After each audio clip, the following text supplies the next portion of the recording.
बिस्मिल्लाहिर्रहमानिर्रहीम। आज हम आई की आस्की देख लेंगे। ये जो इंस्ट्रूमेंट आपको नज़र आ रहा है इसका नाम है स्लिट लैम्प बायो माइक्रोस्कोप।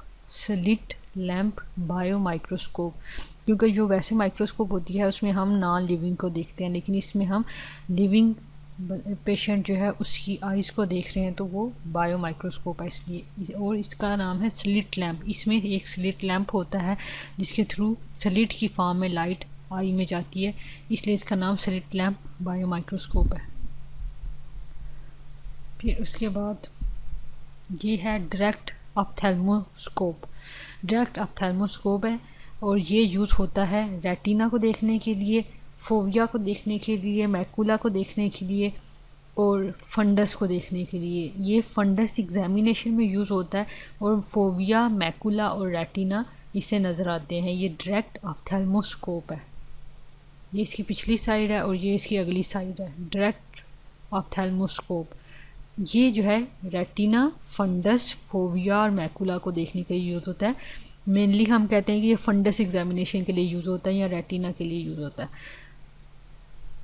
और इसमें जो है साइड पे डायल भी होता है, जैसे कि इस डायग्राम में दिखाया गया है कि जो इंडेक्स फिंगर होगी वो होगी डायल के ऊपर। ये इंडेक्स फिंगर है, ये डायल के ऊपर होगी। फिर यहाँ पे आपका थंब होगा, तो इस तरह इसे होल्ड करना है। ये है डायरेक्ट ऑप्थेल्मोस्कोप, इसमें डायल प्रेजेंट होता है।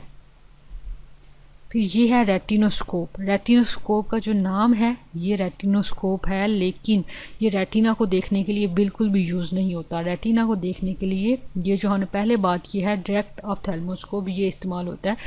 जो रेटिनोस्कोप होता है ये रिफ्रैक्टिव एरर्स में डिफ्रेंशिएट करने के लिए यूज़ होता है कि पेशेंट को मायोपिया है या फिर हाइपरोपिया है, इसलिए ये यूज़ होता है रेटिनोस्कोप।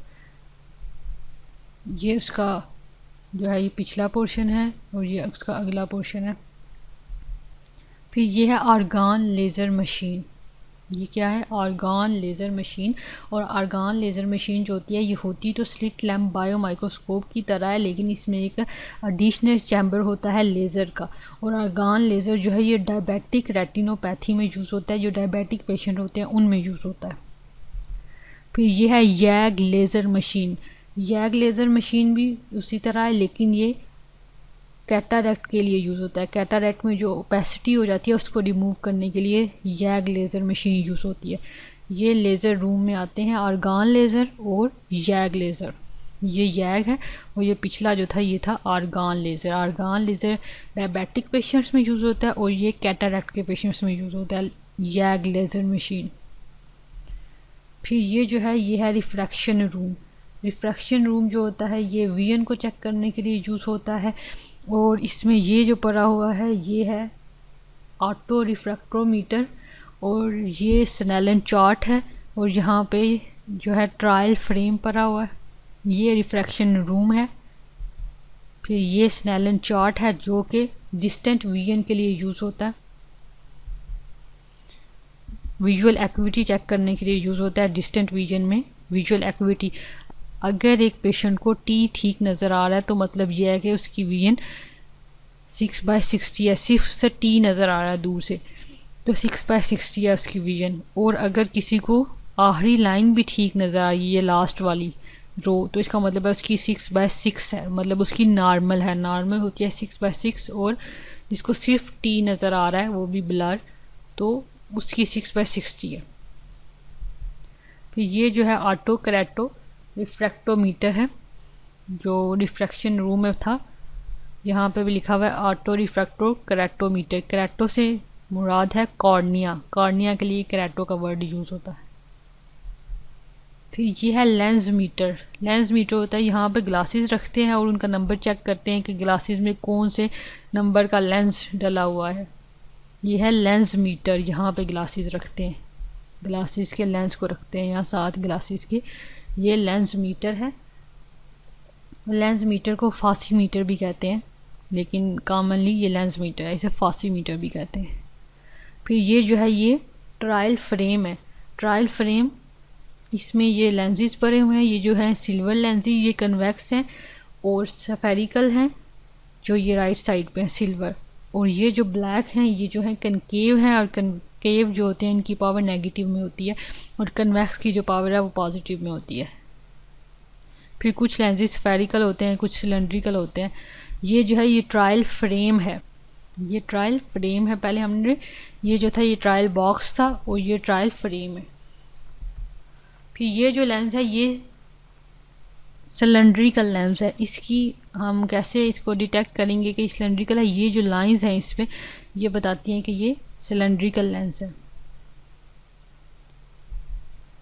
ये है पिन होल, ये पिन होल है। और पिन होल किसके लिए यूज़ होता है? कि डिफ्रेंशिएट करने के लिए कि जो एरर है वो रिफ्रैक्टिव एरर है पेशेंट को या फिर एनाटॉमिकल एरर है। अगर रिफ्रैक्टिव एरर है तो पिन होल यूज़ करने से, उसकी आई के सामने ये रखने से जो है वो विजन इम्प्रूव हो जाएगी, उसको सही नज़र आने लग पड़ेगा, बेटर इम्प्रूवमेंट होगी उसकी विजन में।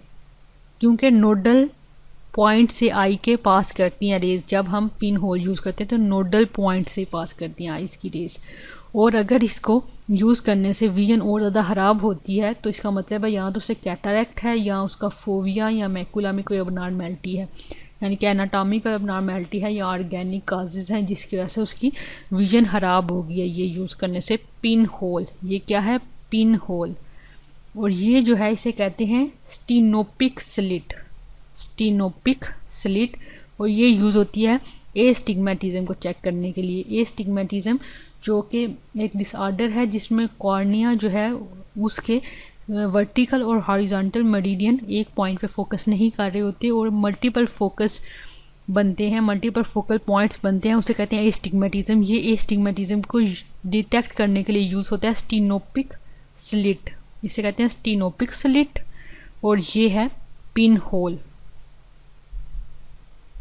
ये है नियर डिस विजन चार्ट, जैसे हमने स्नेलन चार्ट देखा था वो डिस्टेंट विजन चार्ट था, और ये है नियर विजन चार्ट, ये वाला नियर विजन चार्ट कि आप पढ़ के बताएंगे क्या है ये भी। और ये जो है कि जो बंदा नहीं पढ़ सकता, अनपढ़ है, वो ये इससे बताएगा कि ई ऊपर की तरफ है, साइड की तरफ है, किस तरफ है। और ये जो है कलर विजन के लिए इशिहारा चार्ट। फिर ये वही है स्लिट लैम्प बायो माइक्रोस्कोप, और इसके साथ यहाँ पे एलईडी मौजूद है जहाँ पे यानी कि यहाँ पेशेंट को बैठाया जाता है इस चेयर पे और इस तरफ मतलब जो है डॉक्टर मौजूद होगा। और ये जो स्क्रीन है इसके थ्रू जो है वो डॉक्टर अपने स्टूडेंट्स को भी दिखा सकता है कि पेशेंट में कहाँ अबनॉर्मैलिटी आ रही है उसकी आई में। ये इस तरह इसमें नज़र आता है कि मतलब आई के सारे कंपार्टमेंट्स नज़र आ जाते हैं कि मतलब यहाँ से कॉर्निया भी शो हो रहा है, ये जो कर्व सा आ रहा है, और यहाँ से आइरिस भी शो हो रहा है। फिर ये है बी स्कैन, ये जो है अल्ट्रासाउंड की मशीन है जिसमें 2D इमेज बनता है। और बी स्कैन जो होता है ये आई वालों की अपनी अल्ट्रासाउंड की मशीन होती है, और ताकि पूरा इमेज जो है बी स्कैन में पूरा इमेज बनता है, और जो ए स्कैन होता है वो एक्सियल लेंथ के लिए होता है। आई का पूरा इमेज ये बी स्कैन बनाएगा, लेकिन ए स्कैन होता है एक्सियल लेंथ के लिए।